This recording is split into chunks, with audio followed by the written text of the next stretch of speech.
CJFL Championship, upstart London and Langley. The line is Rams by 13.5 with an over-under of 24.5. Do not laugh at that over-under. The entire Rams season has been about solid defense and offense still looking for consistency. To the VANIER Cup, no official line, but we'll throw Western one, 5.5 with an over-under of 43. Guys, you're the experts here. Give me a score. I'll go first to buy us some time to think about it. Western 34, Saskatchewan 18. Less mileage in the trenches for the Mustangs, with some turnover points likely surrendered in the fourth when the Huskies press. What do you got, Mike? Okay, yeah, I'll go with 31 for Western, and we'll go maybe 24 for Saskatchewan. I just think that the offensive line for Western is going to be a little bit too much in this game for Saskatchewan. The good thing for the Huskies is that they've got the capability to come back, and we saw that on full display against Montreal. So I don't think this is going to be one that's over by the end of the third quarter, and Saskatchewan certainly has a puncher's chance, but I think I would take Western in this one. I'm going to go both lower scoring and in the opposite direction, guys. I have been on the Saskatchewan bandwagon for months, as you all know. So I'm going to go Saskatchewan 22, Western 18.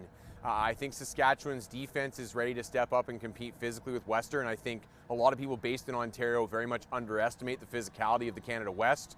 And I think that they're well prepared for this game. They're well prepared for the weather conditions too.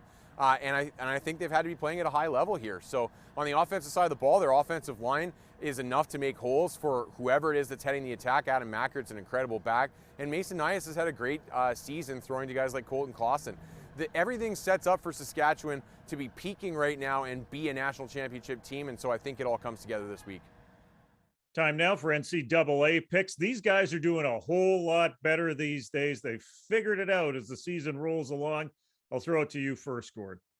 Yeah, you know, the key was that I finally figured out what plus and minus meant in this whole gambling thing. So I think I got it figured out now, guys. And I'm going to start by talking about the ACC championship game.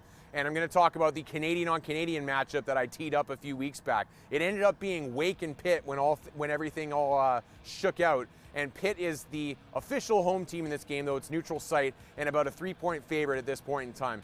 I'm going to go with Pitt. I really like the way that they're shaping up. Kenny Pickett is a fantastic player. I expect Jerry Wayne to be highly involved. But what Pitt has done that Wake Forest hasn't done this season is proven that they can have shutdown defense when they need to. And they play that more traditional playoff style of ball that I think will just lend itself a little bit better to a game like this. And plus, I think, guys, it's way too funny that the ACC champion could have lost to 7-5 Western Michigan this year. So I also like Pitt for that reason. I will mention really quickly before throwing to Mike, we haven't mentioned him at all this year, but Canadian long snapper Keegan Markgraft is at Utah right now. They're in the Pac-12 championship game, and I like their chances against Oregon too. So if you're watching that game, watch for the long snapper in red.